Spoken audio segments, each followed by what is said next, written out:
Introducing YouTube memberships, a fun way to support the channel while getting some exclusive perks.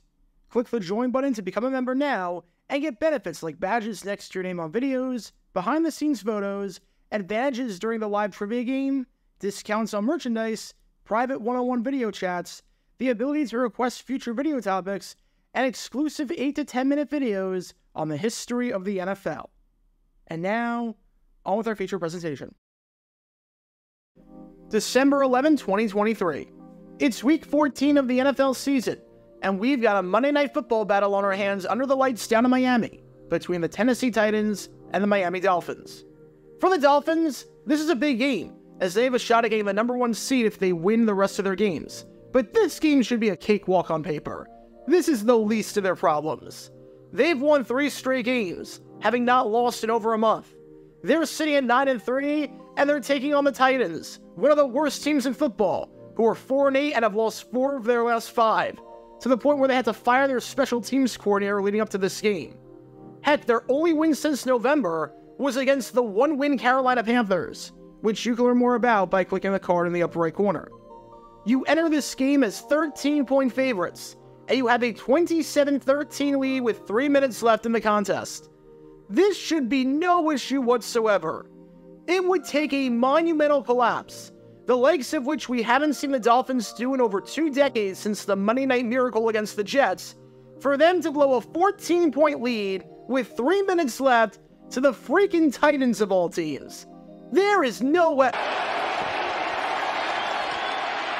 From the pocket, now takes off, flips it into the end zone, touchdown. That was a bit too easy. But whatever, it's 1 touchdown. They've got to somehow get the ball back and score again. You really trust Will Levis and this offense to do that? There's no... Henry cuts it back, dives and scores, and Tennessee... Well, crap.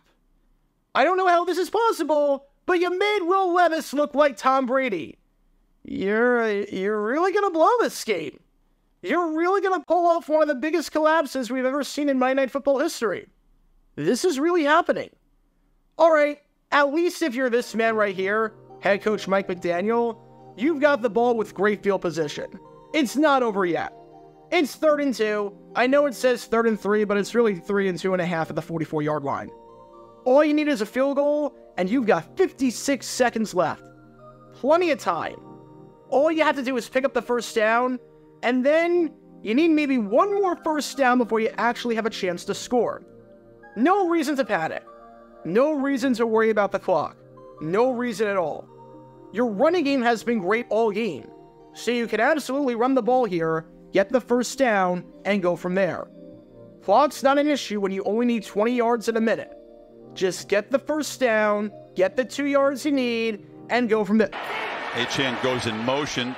Tua looks that direction, catches it behind the line. Long way to go, makes a man miss, and gets out. Wait, you called a backwards pass? But why? Why would you do that? You didn't try a pass that would have been guaranteed to get the first down if it worked? You didn't try running the ball like you've done with so much success? You tried that? You tried a backward pass where you're not guaranteed to get the first, and the clock is likely going to run? Why would you possibly do that?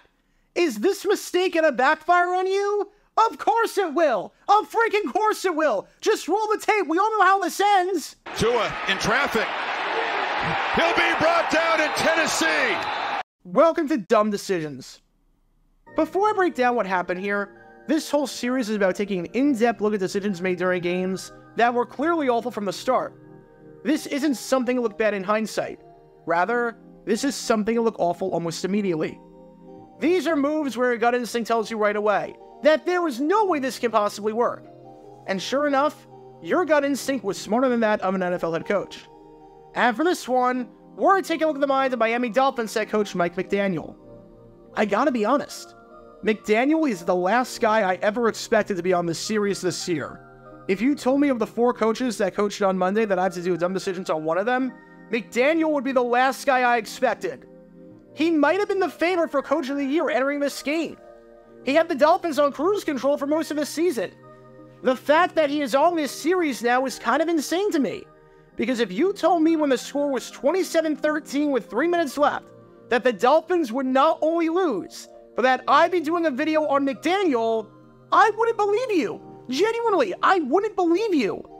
But this was a really bad game for McDaniel. He wasted a challenge on an obvious play in the third quarter, and he abandoned the running game a lot for no real reason, especially down by the goal line. And that was incredibly apparent with whatever the heck this bizarre sequence of events was. So with that being said, let's take a look at why calling a backward pass on what is essentially 3rd and 2 is a really bad idea. In a late game situation like this, it can sometimes be tricky to separate the micro goal from the macro goal. The micro goal with a play is to pick up the first down, while the macro goal is to eventually score. And again, it can sometimes be tough to differentiate which one is more important. As an example, let's say there's 10 seconds left in the game and you have no timeouts, and you're facing 2nd and 1 down by 5 at your own 30-yard line. The micro goal of getting the first down is not important. You could run and get the first down, but what would that do? The game is over. You won't have enough time to get another playoff. But if it's 4th and 1 with a minute left, maybe calling a 60-yard deep shot isn't the best idea. The micro goal is more important and is way more realistic. Hopefully that makes sense. Football is a game of 10 yards, but there are times where you have to abandon that strategy and do things that otherwise wouldn't make a whole lot of sense. The flow of the game might dictate that. But I have to ask the honest question here before even breaking down the play. Why are you throwing the football? There were 56 seconds left by the time play resumed. You're at the 44-yard line. Clock is not an issue. You want to get a lot of yards, but realistically speaking, if you get 15 or 20 yards, you're in field goal range and have a chance to win the game right then and there. It's not as though you need to get 40 yards in 20 seconds. You had plenty of time. Getting the first down and then getting a new set of downs should have been your primary objective. And the most frustrating part for Miami in this game, by far, as you'll be able to tell, was the fact that they were absolutely gashing the Titans all game on the ground. And then they just abandoned the run for no reason whatsoever. Raheem Mostert finished the game with 96 rushing yards on 4.6 yards per carry. Devon Achane finished the game with 47 yards on 6.7 yards per carry. He was a great change of pace guy. Combined, Mostert and Achane were destroying Tennessee's defense, as the two men picked up 143 rushing yards on well over 5.1 yards per carry. You're not going to be losing yardage here if this history is any indication. Want to know how I know that? In the fourth quarter, the Dolphins ran the ball 8 times. They gained yards on all 8 of those plays, with 2 of those plays being touchdowns with relative ease. At least the second one was. They gained yards on 13 out of 14 runs in the second half. And dating back to the middle of the first quarter, on their last 25 runs, they not only gained yards on 24 of them, but they picked up 139 yards, meaning that they were averaging 5.6 yards per carry. Oh, and they picked up at least 2 yards on 23 of them, meaning that 92% of the time, they're picking up multiple yards, and 96% of the time, they're picking up at least 1 yard. That is an insanely good success rate. And you're going to pass up what would be, let's call it for what it is, a practically guaranteed first down, if not on 3rd down, then on 4th down, to try this? To abandon the run here? And maybe things would be different if they called a passing play here that either went past the sticks or was designed to go out of bounds and stop the clock. If they wanted to abandon the run here despite only needing a short amount of yards to go, but they wanted to throw a slant route to Jalen Waddle, or have Tyreek Hill do something on a drag route, I'm probably not making this video. But when you throw behind the line of scrimmage on a play like this, you accomplish none of those things. If the play would have resulted in the clock stopping, or the play would have resulted in a guaranteed first down if it was completed, fine. But you're calling a play where you're throwing behind the line of scrimmage, where the clock is going to be running regardless of whether this is completed or not, where everyone is spread out, so in a very realistic scenario where he doesn't get out of bounds, you're going to be wasting a lot of time trying to get the next play off and getting everyone back to the line of scrimmage, especially when compared to a run, where everyone is more compact and can get set a lot faster, and where you're not guaranteed to get the first down even if you complete the play. Honestly, if you need 2 yards and you've already established the fact that you don't care if the clock is running by virtue of the play design here, and you don't care about getting the first down past the sticks by virtue of the pass being behind the line of scrimmage, which gives you a better chance of getting the first? Running the ball and having 2 chances to pick up 2 yards on a day where your offense had not been stopped on the ground, again, picking up yards on 96% of your last 25 carries, or throwing a backward pass. Really, it just doesn't make sense. Because getting back to the running here, let's say you run the ball on 3rd and 2. Even if you don't get it there, which again, is unlikely with the way your running game was playing all game long. But even if you don't get it, you're not losing yards. You need 2 plays to get 2 yards. That's what it comes down to. 2 plays to get 2 yards. At most, that's going to take 30 seconds off the clock. Snap the ball with 56 seconds left, call the run, and even if you don't get it, you can get set and get back to the line about 15 seconds later with 40 seconds left. 2 runs in the worst case scenario, and you can have first down with 26 seconds left or so near midfield, needing to pick up about 15 or so yards to then get into field goal range. Meaning that with Tyreek Hill, Jalen Waddle, and Cedric Wilson, maybe the best 1-2-3 receiving combo in football, you've got 4 plays to get 10 or 15 or maybe 20 yards. And you can still use the middle of the field because you have time. Again, if this was 20 seconds left, I get the idea of not running. It would make that backwards pass even more stupid than it already was, but I get not running. But 56 seconds left? Time is not the issue. Just get the first down. I know you might think that because you're not used to being in this spot and because you have no timeouts, but seriously, time is not an issue when you don't have a long distance to go to have a chance at scoring what you need to score. You not only abandoned a winning strategy, but you abandoned it for this idiotic play call that makes no sense to me. Now, after the game, no one asked McDaniel specifically about that 3rd and 2 call, but someone asked about why the running game was abandoned at random points throughout the game. So I'll count it, because he did abandon the running game a lot in the red zone, even though it was working perfectly. And McDaniel's explanation seemed to be that this was hindsight talking, and that it was second guessing. Said McDaniel, through a lot of stumbling over his words, so I'll try and clean it up as best I can. You know, I think I kind of approached it like I usually do, and we passed the ball because we thought it was going to work, and it didn't. That's not a big deal to me. That's inherently in the job. You're going to get high fives for success, so that was definitely the wrong call because it didn't work. Am I above second guessing? It didn't work, so you better be tough in this business if you want to be in it, and I would expect nothing less. Stuff didn't work.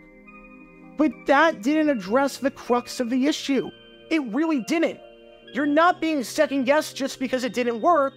You're being second-guessed because you called an absolutely dumb play that looked dumb from the start, and you abandoned something that was working. I would have run the ball here, as would a lot of people. But if you called a play that accomplished at least one of 2 things, or if it works, you're either guaranteed to get the first, or you're guaranteed to get out of bounds and stop the clock, and even if it doesn't work, the clock is stopped, we might not be having this conversation, even if it failed.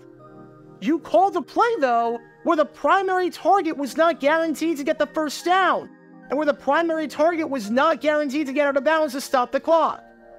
If you called a passing play where the primary target was anything forward that would get the first down if it worked, there's no issue here. But you abandoned a winning formula that was averaging 5.5 yards for the majority of the game, and that the Titans had no answers for stopping to try this play that isn't guaranteed to get the first down and isn't guaranteed to get out of bounds. Which raises the question of if you were going to do that and admit through your play calling that this didn't matter, why you wouldn't do the thing that's actually been working. You didn't call a run primarily because you were scared that if it didn't work, you'd churn a lot of clock. So you called a play that had an even less chance at succeeding? I just don't get it, Mike McDaniel. Really, I just don't get it. I'm at a loss. The play made no sense. It really didn't. As a side note, could that weekend have gone any better for the Baltimore Ravens? Seriously, that was the perfect weekend for them.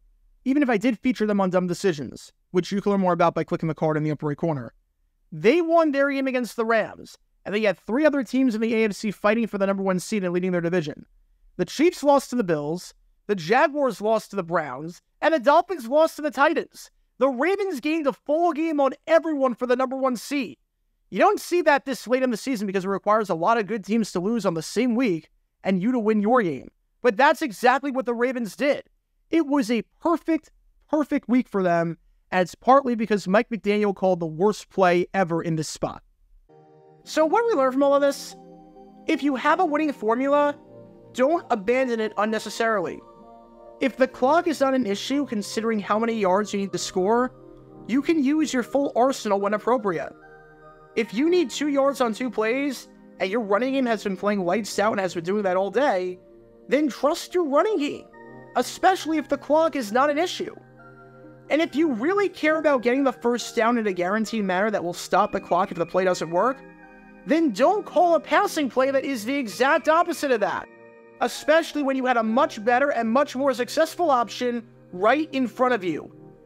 The Dolphins may have lost their shot at the number 1 seed, and if they did, you can blame Mike McDaniel for calling the worst play of his career at the worst possible time.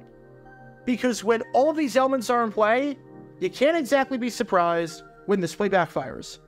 Talk about a dumb decision. Get your official Jaguar Gear 9 merchandise by going to jj9shop.com, and be sure to like and subscribe, as it really helps the channel out a lot. Join me every Wednesday night where we'll play NFL Trivia for cash prizes at 9 p.m. Eastern over on Twitch. To learn more about the history of college football, subscribe to Jaguar Gator 8. To learn more about the history of Major League Baseball, subscribe to Jaguar Gator 7. Also, special thanks to all of our Patreon supporters for helping out the channel. Your support is greatly appreciated. See how you can become a patron and request future video topics in the description below.